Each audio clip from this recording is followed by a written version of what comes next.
الرحمن الرحیم۔ السلام علیکم ناظرین، 4 اپریل کا دن آ چکا ہے اور وہ فیصلہ جس کو تاریخی فیصلہ کہا جا رہا تھا، جس کو ملک کے تمام طبقات میں، سیاسی حلقوں میں، قانونی حلقوں میں اور عام عوام میں بڑا انتظار تھا کہ آج کیا فیصلہ ہوگا۔ جیسے ہم نے کل بھی آپ سے عرض کی تھی کہ تمام جو اہل نظر لوگ ہیں ان کو معلوم تھا، کیونکہ جو ہواؤں کا رخ تھا، جو عدالت کا جھکاؤ تھا، اس سے بڑا واضح تھا کہ جو فیصلہ ہے یہ پاکستان تحریک انصاف کے حق میں آئے گا۔ لیکن آج ہم اس کے کچھ پہلوؤں پہ بات کریں گے۔ عدالت نے آج چیف جسٹس آف پاکستان عمر عطاب بندیال صاحب کی سربراہی میں اس کیس کا فیصلہ، بہرحال وہ محفوظ فیصلہ جو کل کیا تھا، آج اس کو سنا دیا، اس کو ریویل کر دیا دن کے تقریباً 1 بجے کے قریب۔ اور یہ جو کیس تھا یہ پنجاب اور خیبر پختونخوا کی صوبائی اسمبلیوں کے الیکشن کے التوا کے سلسلے میں تھا۔ اب بہت سے لوگ اس کو مختلف پہلوؤں سے دیکھ رہے تھے، اس پہ بڑی بحث ہوتی رہی، اس پہ مین سٹریم میڈیا میں پورے پروگرام کیے جاتے رہے ہمارے سیاسی رہنماؤں کی طرف سے، چاہے وہ اپوزیشن میں ہوں یا وہ حکومت میں ہوں، ان کی طرف سے لمبی لمبی پریس کانفرنسز جو ہیں وہ کی جاتی رہیں۔ جو ہمارے ولاگرز اور یوٹیوبرز دوست ہیں وہ اپنے اپنے تئیں اس معاملے میں بہت سی باتیں کرتے رہے، اور آج بہرحال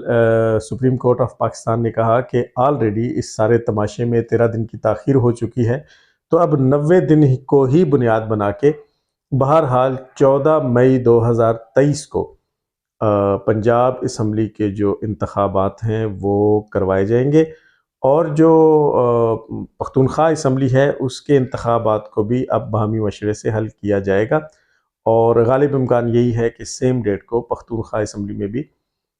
انتخابات کروائے جائیں گے۔ اس سلسلے میں بڑے سخت بیانات چیف جسٹس عمر عطاب بندیال صاحب کی طرف سے آئے کہ اب اگر کوئی بھی ادارہ جو ہے وہ اس سلسلے میں تعاون نہیں کرتا، اگر کہیں یہ بہانہ بنایا جاتا ہے کہ سیکیورٹی کا ایشو ہے یا سیکیورٹی ادارے جو ہیں وہ سیکیورٹی فراہم کرنے سے انکاری ہیں، تو وہ ہمیں بتایا جائے اور پھر ہم آئین اور قانون کے مطابق چلیں گے۔ الیکشن کمیشن کو خاص طور پہ ہدایات دیتے ہوئے اپنے فیصلے میں چیف جسٹس عمر عطاب بندیال صاحب نے خصوصی طور پہ یہ کہا کہ آپ کو اگر کوئی بھی ادارہ اب معاونت کرنے سے انکار کرتا ہے تو آپ فوری طور پہ ہمیں بتائیں گے، اور پھر قانون جو ہے وہ اپنا راستہ لے گا۔ اس کے ساتھ ساتھ فائنانس کے حوالے سے حکومت کو یہ حکم دے دیا گیا ہے کہ 10 اپریل تک ہر حال میں حکومت نے الیکشن کمیشن کو 21 ارب روپے جو ہے وہ ٹرانسفر کرنے ہیں تاکہ الیکشن کی تیاریوں کو حتمی شکل دی جا سکے۔ اور اس سے پہلے یہ خبر آج صبح سے آنا شروع ہو گئی تھی کہ اب الیکشن کمیشن کے اندر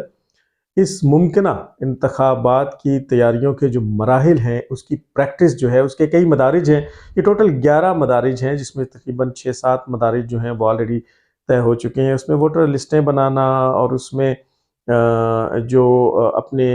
انتخابات کے لیے کاغذات نامزدگی جمع کرانا اور یہ ساری چیزیں جو ہیں وہ ابھی ہونی ہیں، تو اس پہ جو پریکٹس ہے وہ آلریڈی شروع کر دی گئی ہے۔ نگراں وزیر اعلیٰ پنجاب محسن نقوی کی جانب سے ایک بیان یہ جاری ہوا کہ ہم الیکشن کمیشن کے فیصلے کی اس کے پابند ہیں اور ہم اس کے ہر فیصلے کو مانیں گے، اور جیسا ہمیں الیکشن کمیشن کہے گا ہم منوان ویسا ہی کریں گے۔ دوسری جانب پاکستان تحریک انصاف کے جو چاہنے والے ہیں انہوں نے آج بھرپور خوشی کا اظہار کیا۔ وکلاء کی طرف سے بھی ایک جشن جو ہے وہ منایا گیا، اور پاکستان تحریک انصاف کے ورکروں اور عوام کی طرف سے جوش اور جذبے کا اظہار کیا گیا۔ جناب عمر عطاب بندیال صاحب کے اس فیصلے کو سراہا گیا، انہیں قوم کا ہیرو قرار دیا گیا، اور ان کی احسان مندی کا اور تشکر کا اظہار ان سے کیا گیا۔ اس بات کے گن گائے گئے کہ جو 3 معزز جج صاحبان، جس میں justice Umar Ata Bandial chief justice of Pakistan, justice Munib Akhtar اور جسٹس اعجاز الاحسن شامل ہے، ان کے بینچ نے جو ہے وہ ایک تاریخی فیصلہ دیا ہے۔ تو یہ بنیادی اس سلسلے میں پھر یہ ہوا کہ فواد چودھری نے حماد اظہر کو ساتھ ملا کے اور پھر شاہ محمود قریشی کے ساتھ بڑی اچھی جو ہیں وہ بڑے اچھے الفاظ کے اپنی پریس کانفرنسز میں، اور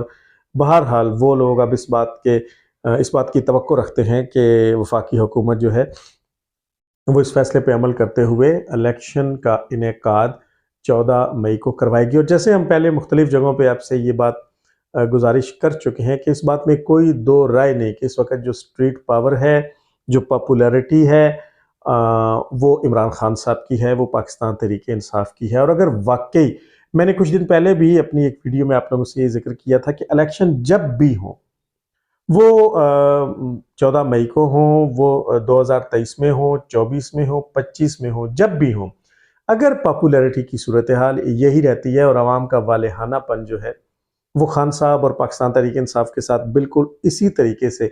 قائم رہتا ہے، تو پھر یقینی طور پہ خان صاحب جو ہے وہ صوبائی اسمبلیوں میں اور قومی اسمبلی میں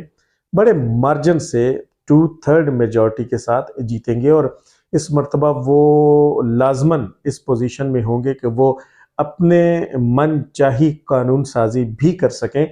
اور وہ اس مرتبہ اتنے ووٹس لے کے اسمبلیوں میں ضرور پہنچیں گے کہ جہاں وہ ایم کیو ایم یا دوسری جماعتوں کو ساتھ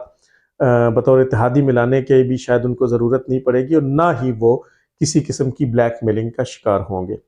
دوسری جانب محسن شاہ نواز رانجھا، بیرسٹر محسن شاہ نواز رانجھا نے سپریم کورٹ کے باہر ہی اس بات کا اظہار اپنی پریس کانفرنس میں کر دیا کہ الیکشن 14 مئی کو نہیں ہوں گے۔ اعظم نذیر تارڑ نے، جو پاکستان کے وزیر قانون ہے اور جن کا تعلق مسلم لیگ نون سے ہے، پی ڈی ایم سے ہے، انہوں نے اپنی پریس کانفرنس میں، جیسا کہ امید کی جا رہی تھی، بڑے دکھ کا اور بڑے افسوس کا اظہار کیا ہے اس فیصلے کے اوپر، اور اس کو ایک متنازع فیصلہ جو ہے وہ قرار دیا ہے۔ دیکھیں، سب سے پہلے تو میں خود ان لوگوں میں سے ہوں جو اس چیز کے قائل ہیں کہ بہرحال اس فیصلے کو یا اس کیس کو ریفر کر دیا جانا چاہیے تھا ایک فل کورٹ بینچ کو، لیکن چونکہ یہ استحقاق ہے چیف جسٹس آف پاکستان کا، تو وہ اس طرف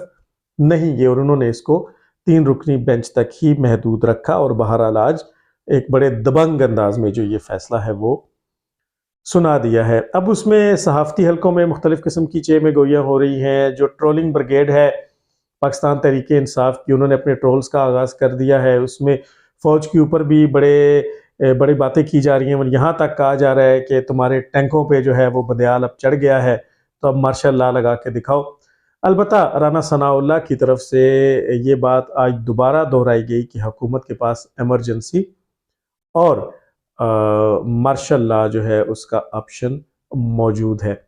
اب حکومت کا اس پہ جو موقف ہے، آج دوبارہ قومی اسمبلی کا اجلاس جو ہے وہ اس وقت بھی جاری ہے۔ حکومت پہلے سے اعلان کر چکی ہے کہ وہ اس فیصلے کو تسلیم نہیں کرے گی۔ یہ جو فیصلہ ہے، حکومت اس کو ایک جانبدارانہ فیصلہ قرار دیتی ہے اور وہ اس فیصلے کو تسلیم نہیں کرے گی۔ ایک چیز میں اس معاملے میں کلیئر کرنا چاہوں، ہمارے کچھ دوست اس بارے میں یہ کہہ رہے تھے کہ شاید یہ ایک سو موٹو ایکشن کی بنیاد پہ فیصلہ ہوا ہے۔ اب جو اس وقت موجودہ قانون سو موٹو کا ہے، وہ یہ ہے کہ کسی بھی از خود نوٹس کیس کا جب فیصلہ آتا ہے تو اس کے خلاف پھر اپیل نہیں کی جا سکتی۔ آپ کو معلوم ہے کہ آج سے چند دن پہلے قومی اسمبلی نے ایک قانون پاس کیا ہے جس کو سینٹ سے بھی منظور کرا لیا گیا ہے، جس میں سو موٹو یا از خود نوٹس کیس کا جو اختیار ہے وہ صرف چیف جسٹس آف پاکستان کی ذات تک محدود نہیں رکھا گیا، بلکہ یہ کہا گیا کہ اس میں کم از کم 3 جو سینئر ججز ہیں کل ملا کے وہ شامل ہوں گے۔ لیکن یہ قانون ابھی اس وقت التوا میں ہے، یہ بھی صدر مملکت کے پاس ہے اور ابھی تک ان کی جانب سے سگنیچر نہیں ہوئے، اور اگر 14 یا 20 دن میں وہ سگنیچر نہیں کرتے تو پھر آٹومیٹکلی یہ قانون جو ہے وہ نافذ العمل ہو جائے گا۔ سو جو موجودہ قانون ہے وہ وہی ہے کہ جس پہ از خود نوٹس کے اوپر اپیل نہیں ہو سکتی۔ ہاں، جب یہ قانون بن جائے گا اس کے بعد از خود نوٹس جو ہے اس کے فیصلے پہ بھی اپیل ہو سکے گی۔ لیکن دلچسپ بات یہ ہے کہ یہ جو کیس جس کا آج فیصلہ ہوا ہے، یہ کسی بھی از خود نوٹس کی بنیاد پہ تھا ہی نہیں۔ در حقیقت جو سبطین خان صاحب ہیں، جو سابقہ سپیکر تھے پنجاب اسمبلی کے، یہ ان کی طرف سے درخواست دائر کی گئی تھی سپریم کورٹ آف پاکستان کے اندر۔ سو چونکہ یہ ایک از خود نوٹس کیس نہیں تھا جس پہ یہ فیصلہ سنایا گیا ہے، تو اب آٹومیٹکلی حکومت کے پاس انٹرا کورٹ اپیل کا حق موجود ہے، کیونکہ یہ مدعی کی طرف سے، سبطین خان صاحب کی طرف سے ایک شکایت جو ہے وہ سپریم کورٹ میں ایک کیس جو ہے وہ دائر کیا گیا تھا۔ تو اب ایک آپشن یہ موجود ہے حکومت کے پاس کہ وہ اس کے خلاف انٹرا کورٹ اپیل میں جا سکتی ہے۔ بڑے ہی نازک قسم کے لمحات ہیں اس وقت۔ ایک بات یہ بھی کی جا رہی ہے کہ ان تینوں معزز ججز صاحبان جو ہے سپریم کورٹ کے، جنہوں نے فیصلہ دیا ہے، ان کے خلاف اب حکومت کی طرف سے سپریم جوڈیشل کونسل میں ریفرنس بھی دائر کیا جائے گا۔ اور مجھے دوبارہ وہ جسٹس جو شاہ صاحب تھے، سجاد علی شاہ صاحب، ان کے دور کا 1997 یاد آ رہا ہے کہ جب اسی سپریم کورٹ کی معزز بلڈنگ کے اندر دو مختلف بینچز جو ہیں وہ بیٹھ گئے تھے۔ ایک چیف جسٹس آف پاکستان اپنے بینچز کو لے کے چلتے تھے، اور ایک سیکنڈ جو موسٹ سینئر جج تھے وہ لے کے چلتے تھے۔ تو دوبارہ تاریخ گویا اپنے آپ کو دہرا رہی ہے، اور وہی ماحول جو ہے وہ آپ کو سپریم کورٹ کے اندر دیکھنے کو مل رہا ہے۔ بہرحال یہ فیصلہ جو ہے وہ متنازع تو ہو چکا۔ اس سلسلے میں ایک اور موو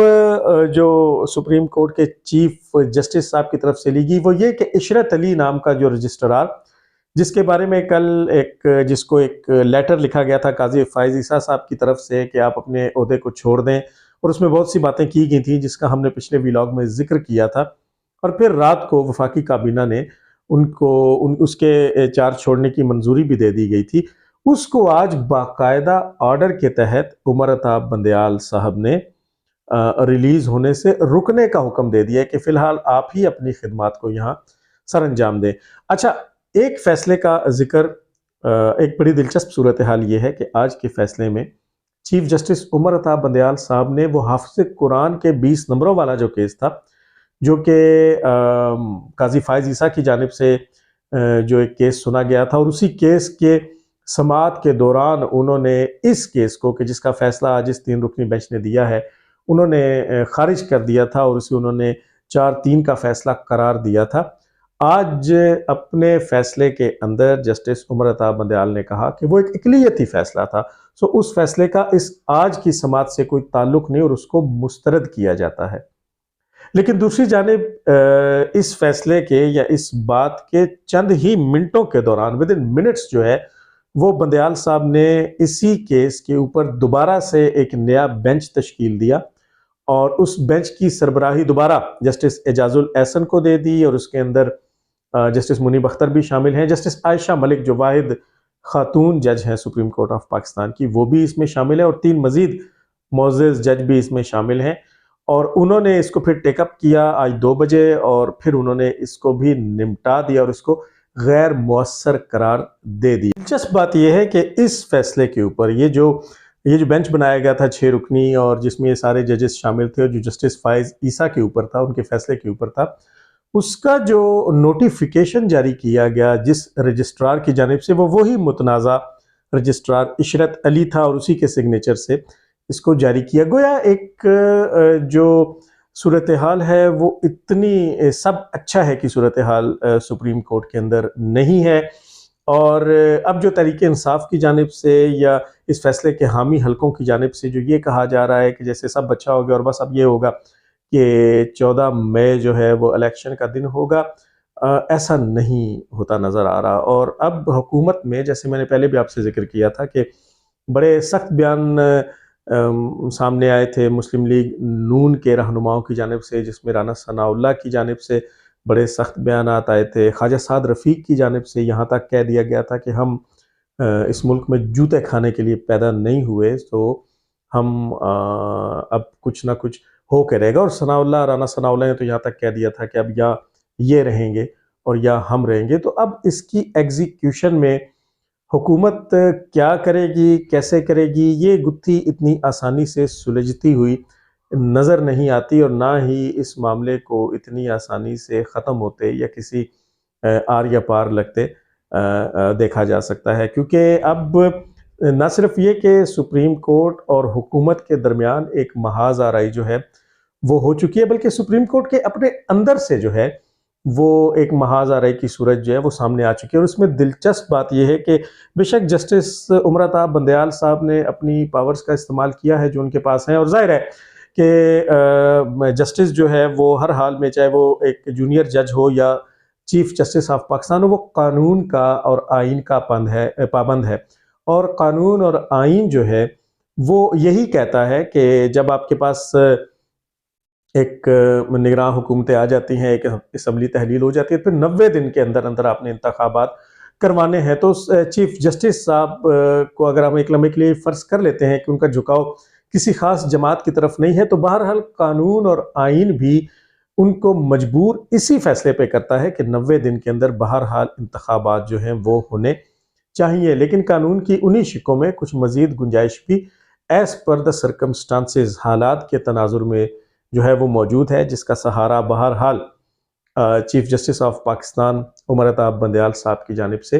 نہیں لیا گیا۔ اور اب اس وقت سپریم کورٹ کے اندر جو دھڑے بندی ہے، اس میں جو دھڑا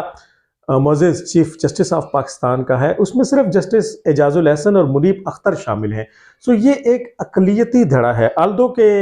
یہاں پہ چیف جسٹس صاحب اپنی چیف جسٹس آف پاکستان کی پاور کو استعمال کر رہے ہیں، اور کل بھی انہوں نے بڑی برہمی سے یہ کہا تھا کہ میں چیف جسٹس آف پاکستان ہوں، اور انہوں نے عرفان قادر صاحب کو یہاں تک کہہ دیا تھا کہ آپ اپنی حد میں رہیں۔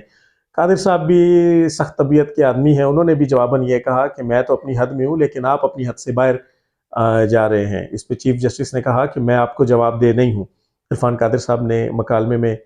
انہیں جواب دیا کہ بالکل آپ مجھے جواب دہ نہیں، لیکن آپ قوم کو جواب دہ ہیں۔ سو یہ جو دھڑے بندی ہے، یہ کسی اچھے مستقبل کا پیش خیمہ نہیں ہے، اور آنے والے جو دن ہیں، بلکہ کچھ سینئر لوگوں کی جانب سے تو یہاں تک کہا جا رہا ہے کہ آنے والے کچھ ہفتے یا کچھ گھنٹے یا کچھ منٹس جو ہیں وہ بھی بڑے کروشل ہو سکتے ہیں، کہ ملک اس وقت جس صورتحال میں ہے، جس غیر یقینی صورتحال میں ہے، اور جو انارکی کی طرف ہمارا ملک بڑھ رہا ہے، اس میں اتنا آسان نہیں ہوگا سپریم کورٹ کے اس فیصلے کو منوان بالکل ایسے ہی لے کے چلنا۔ آج آپ نے دیکھا کہ ڈالر کی قیمت بھی اسی بنیاد پہ جو ہے وہ 4 روپے سے زیادہ بڑھ گئی انٹر بینک میں، اور اوپن مارکیٹ میں تو 6 روپے سے اوپر چلی گئی۔ اور اس کے ساتھ ساتھ آج اسٹیٹ بینک نے دوبارہ اپنی مانیٹری پالیسی کا اعلان کرنا ہے، جس میں 1 سے 2% شرح سود جو ہے اس میں اضافہ ہونے کا دوبارہ امکان ہے، جو بہرحال پاکستان کی معیشت کے لیے اچھی خبریں نہیں ہیں۔ اب کیا ہوگا، یہ محاذ آرائی کس طرف جائے گی، اس میں کیا سرائیاں آپ ہر دوسرے چینل سے سنیں گے، اور آپ ہر شخص کے منہ سے مختلف باتیں سنیں گے، یا بھات بھات کی بولیاں آپ سننے کو ملے گی، لیکن بہرحال سپریم کورٹ کے اس فیصلے پہ منوان عمل ہوتا نظر نہیں آ رہا۔ اب ہمیں حکومت کی طرف سے ان کے موو کا انتظار ہے کہ اس سارے سینیریو کے بعد اب حکومت کیا فیصلے لیتی ہے، اسٹیبلشمنٹ جو ابھی تک بظاہر خاموش نظر آ رہی ہے وہ اب کیا وے فارورڈ کرتی ہے، کیا قدم اٹھاتی ہے، اور سپریم کورٹ کے اندر سے جو مخالف دھڑا ہے وہ کس سمت میں جاتا ہے۔ اللہ تعالیٰ پاکستان کی حفاظت کرے اور پاکستان کو اچھی جانب گامزن کرے۔ ہمیں اللہ تعالیٰ کی ذات سے اس ماہ مبارک میں اچھے کی امید رکھنی چاہیے۔ انشاءاللہ اگلے ولاگ میں آپ سے دوبارہ ملاقات ہوگی۔